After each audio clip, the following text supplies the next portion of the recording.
Welcome to Mukul software HTML and CSS part 3 में आपका स्वागत है। आज हम देखेंगे कि HTML5 में और कौन कौन से टैग्स यूज होते हैं और हम बेसिक CSS के बारे में नॉलेज प्राप्त करेंगे। चलिए शुरू करते हैं।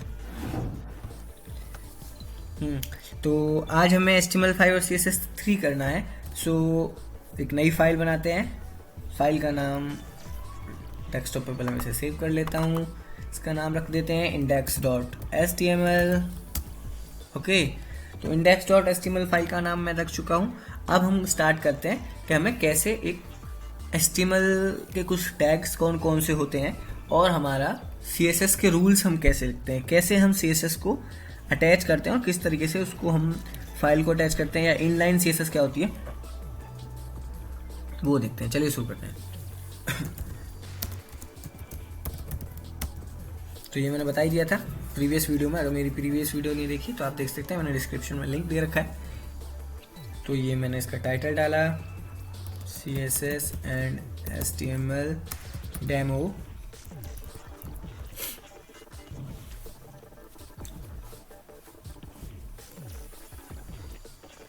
तो सिंपल हम आज देखते हैं। मैंने एक H1 हेडिंग ली है,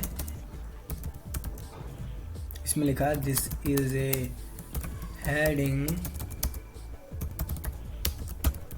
ओके, अब H1 मैंने टैग बताया था, P मैंने टैग बताया था, और भी बहुत सारे HTML के टैग होते हैं। इमेज टैग होता है, HR टैग होता है आपका, और आपके div होते हैं। उन सब के बारे में बताता हूँ।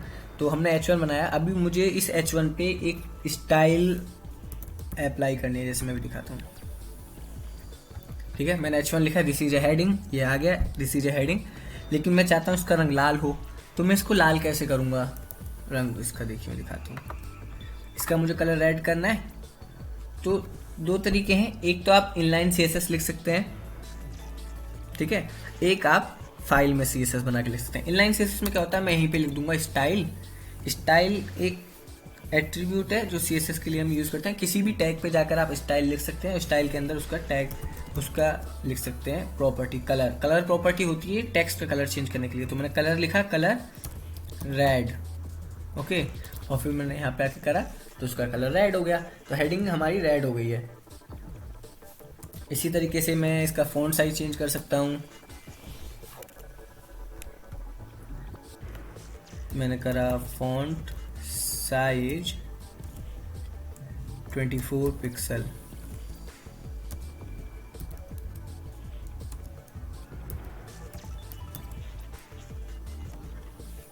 देखा, छोटा हो गया, यानी 32 के आसपास होता है H1 का साइज। मैंने इसे 48 करा।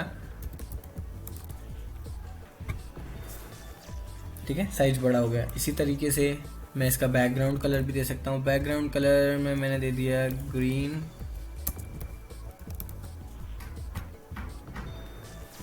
हो गया। ठीक है, तो इस तरीके से आप इसको कलर दे सकते हैं किसी भी टैग पे, उस पर इनलाइन लिख करके। ओके,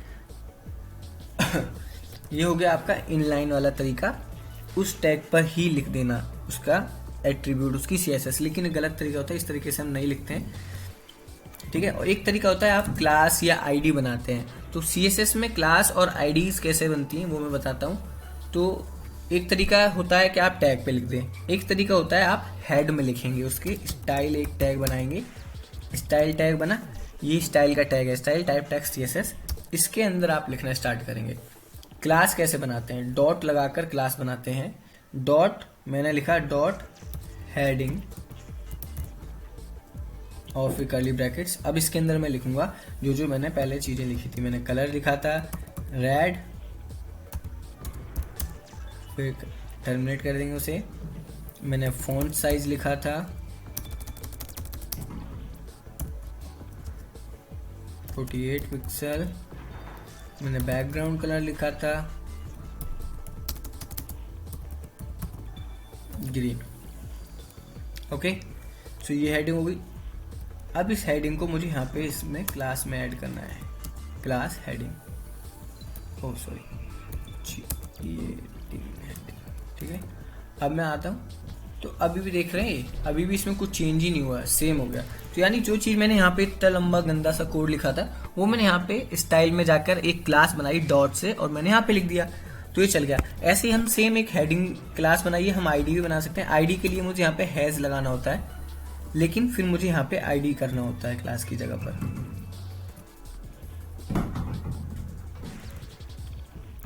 अभी भी कुछ चेंज नहीं हुआ। अगर मैं इसकी जगह क्लास रहने देता तो कुछ फर्क नहीं पड़ता इस पर। क्यों? क्योंकि हमारा वो हैज है, वो आईडी है, ठीक है। और डॉट कर देता हूँ तो वो क्लास बन गया और यहाँ पे मेरा क्लास टैग लगा हुआ है, सो अब अप्लाई हो जाएगा, ठीक है। ये हो गया आपका कि आप क्लास कैसे बनाते हैं और आप हेडिंग कैसे बनाते, आप आईडी कैसे बनाते हैं। एक होता है डायरेक्ट आप टैग को एक्सेस करते हैं। ये आपने क्लास बनाया, आपने आईडी बनाई, लेकिन अगर मैं चाहता हूँ मैं डायरेक्ट कोई एक टैग है उस टैग पे ही लगाना चाहता हूँ, उस जितने भी टैग है फिर उन सभी टैग पे लग जाएगा। जैसे मैंने H1 कर दिया, मैं इसके आगे ना डॉट लगाऊंगा ना हैज लगाऊंगा, सिर्फ मैं उस टैग का नाम लिख दूंगा, तो अपने आप उस टैग पे वो आपका रूल अप्लाई हो जाएगा। देखिए इस H1 पे अप्लाई हो गया ये रूल, जो कि मैंने इसमें ना क्लास लगाया है ना आईडी लगाया है, बस मैंने जो इस टैग का नाम था H1 और इस पे लिख दिया। बट इसका नुकसान ये होता है, ये इसलिए ज़्यादातर हम नहीं यूज़ करते हैं। क्यों? क्योंकि अब मेरी माना इसके अंदर एक पेज है, मेरी एक पेज पे बहुत सारे H1 हैं, मुकुल सॉफ्टवेयर, ठीक है। और अब मैंने किया, इन सब पे ग्रीन हो गया। क्यों? क्योंकि मैंने H1 पे लगा रखा है। अब जहाँ जहाँ H1 होगा ये चल जाएगा। अगर मैं इसकी जगह पर इसको क्लास कर देता, डॉट लगा दूँ, तो अभी क्लास बन गई, अभी किसी पे नहीं चलेगा। मैं चाहता हूँ कि भाई बस मुकुल सॉफ्टवेयर पे चले, तो मैं यहीं पे क्लास लगा दूंगा और H1 कर दूंगा, तो ये चल जाएगा। तो इस तरीके से अगर आप चाहते हैं सभी एलिमेंट पे ये चीज़ लग जाए, तो आप सीधा एलिमेंट को एक्सेस कर सकते हैं। या फिर अगर आप चाहते हैं कि नहीं मेरे को क्लास बनानी है, तो आप क्लास बना सकते हैं डॉट के साथ। अगर आप चाहते हैं मुझे आईडी बनानी है, तो आप आईडी बना सकते हैं हैज़ लगाकर। तो इस तरीके से आप टैग एक्सेस कर सकते हैं, क्लासेस बना सकते हैं, आप आईडीज बना सकते हैं CSS में। लेकिन अगर यही चीज़ आपको सेपरेट फाइल में करनी है, अभी भी ये एक तरीके से इनलाइन ही है, आपने HTML में ही CSS को लिख दिया है, ये भी सही तरीका नहीं है। सही तरीका क्या है? आप एक CSS फाइल बनाते हैं, अलग से एक नई फाइल बनाते हैं, सेव करते हैं, उसे भी डेस्कटॉप पे ही सेव कर लेते हैं। इसका नाम style.css इसकी एक्सटेंशन होती है, .css से मैंने इसको सेव कर लिया। अब जो रूल मैंने इस यहाँ पे लिखा था ना, ये H1 वाला, इसे उठा के मैं इस फाइल में डाल देता हूँ बस, और यहाँ से मैं इसे हटा देता हूँ और यहाँ पे मैं उस फाइल को अटैच करूँगा।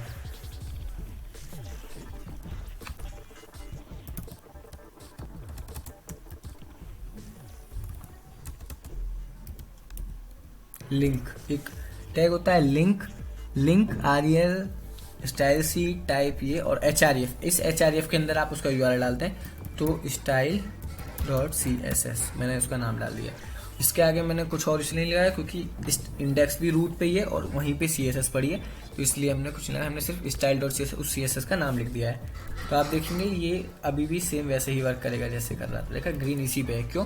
क्योंकि मैंने इस फाइल के अंदर H1 के साथ लगा रखा है .h1 कलर रेड वेड। अगर मैं इसमें से ये डॉट हटा देता हूँ, तो डॉट हटा दिया तो अभी एक एलिमेंट पे चलेगा, यानी अभी सब पे चलेगा, वो भी सारे H1 है। इस तरीके से तो अब देखें, अब और साफ हो गया हमारा HTML। अब हमारा HTML कुछ है ही नहीं, सिर्फ हमने CSS लगा रखा है। यहाँ पे क्लासेस होंगी, जो क्लासेस इसमें है वो क्लासेस मैं CSS में डिफाइन कर दूंगा, या फिर ID डिफाइन कर दूंगा, या फिर मैं सीधा टैग डिफाइन कर दूंगा, तो वो चीज़ यहाँ पर रिफ्लेक्ट होने लगेगी। तो इसी तरीके से एक टैग और HTML का जो बहुत ज़्यादा यूज़ होता है वो होता है इमेज टैग, IMG और SRC, और ये सेल्फ क्लोजिंग टैग होता है। जैसे आप देख रहे हैं H1 स्टार्ट हुआ, H1 क्लोज हो गया, H1 स्टार्ट हुआ, H1 क्लोज हो गया, लेकिन इमेज टैग क्लोज नहीं हो उस तरीके से। इस इमेज टैग पे यहीं पे हम क्लोज लगा देते हैं, ये सेल्फ क्लोजिंग टैग होता है, ये अपने आप बंद होता है, इसे इनलाइन टैग भी बोलते हैं, ठीक है। तो इमेज SRC में आप इमेज का पाथ देते हैं, जैसे मैं जैसे design.jpg, ठीक है, और मैंने यहाँ पे नाम डाल दिया, ओके। अब क्या होगा, वो इमेज आ जाएगी, देख रहे हैं आप, ये पूरी इमेज आ गई। तो इस तरीके से मैंने इमेज का पार्ट डाला, वो इमेज आ गई। अब मैं चाहता हूँ इस इमेज का साइज वगैरह भी मेंटेन हो जाए, ये बहुत बड़ी आ रही है, तो इसमें मैं क्लास लगाऊंगा इमेज। ओके, और ये क्लास में यहाँ पे बना देता हूँ CSS में डॉट इमेज, और मैं इसकी मैक्स विड्थ दे देता हूँ कि भाई इसकी मैक्स विड्थ 250 पिक्सल होनी चाहिए, इससे ज़्यादा ना हो। मैक्स मतलब ज़्यादा फाइनली। तो वेट, कुछ गड़बड़ है। इमेज मैंने क्लास बनाई, इमेज क्लास लगाई,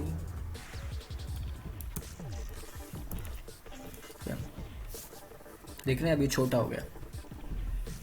अब इसकी विड्थ 250 हो गई, बट उसके हिसाब से इसने अपने आप एक्सपेक्ट रेशो मेंटेन करके हाइट इसकी अपने आप उसी हिसाब से कर दी। तो इसी तरीके से आप इसकी हाइट मेंटेन कर सकते हैं या फिर हाइट विड्थ इसकी फिक्स कर सकते हैं। तो इस तरीके से आपने इमेज टैग को भी कंट्रोल कर लिया। आप डायरेक्ट इसे IMG भी लिख सकते हैं वहाँ पर, तो सीधा इमेज टैग एक्सेस हो जाएगा। इसी तरीके से एक टैग HR होता है, HR भी सेल्फ क्लोजिंग टैग होता है। ये क्या करता है कि आप कोई भी चीज़ करते हैं उसके नीचे एक लाइन ला देता है, जैसे देखिए ये लाइन आ गई नीचे, ठीक है। और इसी की तरह एक टैग होता है div टैग सेल्फ क्लोजिंग नहीं होता है, इसको आपको क्लोज करना होता है। तो div टैग क्या होता है, बेसिकली एक इंडिपेंडेंट टैग है, इससे आप कुछ भी बना सकते हो। आप इससे बॉक्स बना लो, इससे आप ट्रायंगल बना लो, इससे आप सर्कल बना लो। दिखाता हूँ, इससे मैं सर्कल बनाते हैं, ठीक है। div इसका नाम, इसकी क्लास बनाई मैंने सर्कल, और यहाँ पे एक क्लास बना ली सर्कल, ठीक है। इसमें मैंने इस क्लास इसकी विड्थ दे दी 250 पिक्सल, ओके। उसकी हाइट भी दे दी मैंने 250 पिक्सल। इसका बैकग्राउंड कलर दे दिया रेड,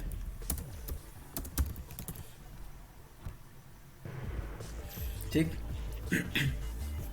ये आ गया डिब्बा div 250 पिक्सल का। अब मैं चाहता हूँ ये राउंडेड हो जाए, तो CSS का एक रूल होता है बॉर्डर रेडियस।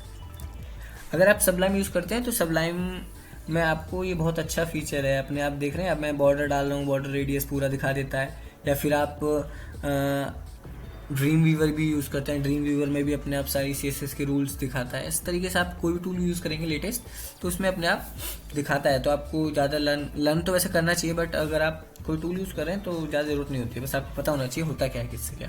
तो बॉर्डर रेडियस और मैंने दे दिया 50%, यानी हाफ इसका बॉर्डर रेडियस राउंडेड हो जाएगा, तो उसका मतलब पूरा सर्कल हो जाएगा।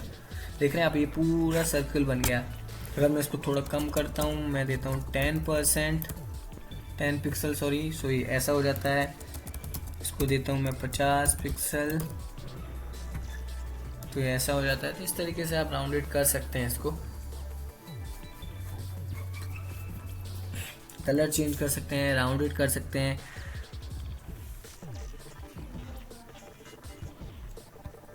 ठीक है, तो इस तरीके से आपका आज के ट्यूटोरियल में हमने H1 और इमेज टैग, div टैग और कुछ ये टैग ऐसे हैं जो कि बहुत ज़्यादा नॉर्मल। एक टैग और रह गया, ये भी बहुत ज़्यादा यूज होता है। इस टैग का नाम है लिंक, href, जिसे बोल href, और मैंने इसका डाल दिया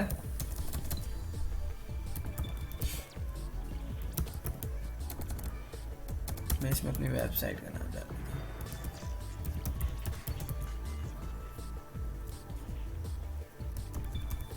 और इसे बंद कर देता हूँ। अब मैंने देखो क्या किया, एक ये टैग होता है एंकर टैग बोलते हैं इसे, ए और फिर उसके अंदर href लिखते हैं, और उसके अंदर जो href में जो मैंने लिखा है ये मेरी वेबसाइट का URL होता है। अगर मैं इस पर क्लिक करता हूँ और फिर ए मैंने क्लोज कर दिया इस इमेज के बाद, तो यानी इस इमेज पे अब एंकर टैग आ गया। ठीक है, अब देखो मैं इस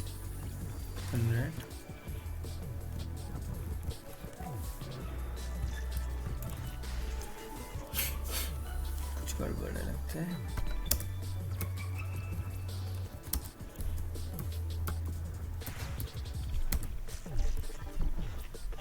इसमें सही से करता हूँ, सेव कर लेते हैं बढ़िया से, और फिर अच्छे से इसको रिफ्रेश करते हैं। हाँ ठीक है। तो अब देखें, अब जब मैं इमेज पे माउस ले जा रहा हूँ तो ये हैंड बन जा रहा है, यानी इसमें HREF चल गया। तो अब ये HREF, अब मैं इस पर क्लिक करता हूँ तो examtrick.com आ गया। वो इसलिए आया क्योंकि मैंने इसके आगे HTTP नहीं लगाया है, पूरा URL डालना होता है इस वेबसाइट का, मैंने डाल दिया। ठीक है, अब मैं इस पर आके क्लिक करता हूँ तो मेरी वेबसाइट पे चला जाएगा, चला गया इस तरीके से। तो यानी मैं इस पर अगर मुझे किसी लिंक पे मैं जाता हूँ, क्लिक करूँ तो कहीं और चला जाए, यानी उस पर लिंक पे क्लिक करने से, तो मैं HREF का यूज़ करता हूँ। ये HREF जो होता है लिंक टैग, एंकर टैग बोलते हैं, उसका हम यूज़ करते हैं। तो इस पर क्लिक करने से चला जाता है। इसके बहुत सारे एट्रीब्यूट्स होते हैं, जैसे एक होता है टारगेट ब्लैंक। अगर आप टारगेट ब्लैंक कर देते हैं तो टारगेट ब्लैंक करने से क्या होता है, जब आप क्लिक करते हैं तो वो नेक्स्ट पेज पे खुलती है वेबसाइट, आपका पेज वैसा ही रहता है जैसे आपने पहले क्लिक किया था, तो इसी पेज पे खुल गई थी, मुझे बैक करके दोबारा आना पड़ता। लेकिन अगर आप टारगेट ब्लैंक कर देते हैं वो नेक्स्ट टैब पे खुलता है, ना कि उसी टैब पे। तो ये HREF का रूल्स होते हैं कुछ, इसे आप यूज़ कर सकते हैं। इमेज टैग पर भी यूज़ कर सकते हैं इसको कहीं भी यूज़ कर सकते हैं। इसको आप H1 पे यूज़ कर लें। मैं H1 पे दोबारा एक बार लगा देता हूँ, ठीक है। सो ये H1 पे आ गया, ठीक है, ओपन होगी, पैक करता हूँ, पैक आ गया। अब अगर मुझे करना है ये नेक्स्ट टैब में खुले तो टारगेट ब्लैंक,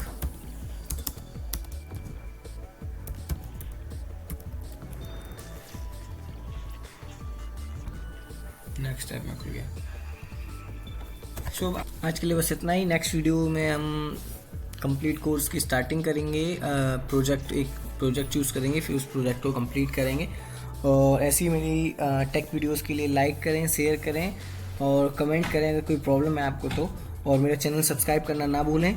और अगर आपको मेरी प्रीवियस वीडियो देखनी है तो राइट हैंड साइड में थंबनेल्स दिख रहेंगे, उस पर क्लिक करके आप मेरी प्रीवियस वीडियोस पे जा सकते हैं। एंड अगर मुझे सब्सक्राइब करना चाहते हैं तो लेफ्ट हैंड साइड में एक सर्कल होगा, उस पर क्लिक करके मुझे सब्सक्राइब कर सकते हैं। Thank you for watching, bye bye.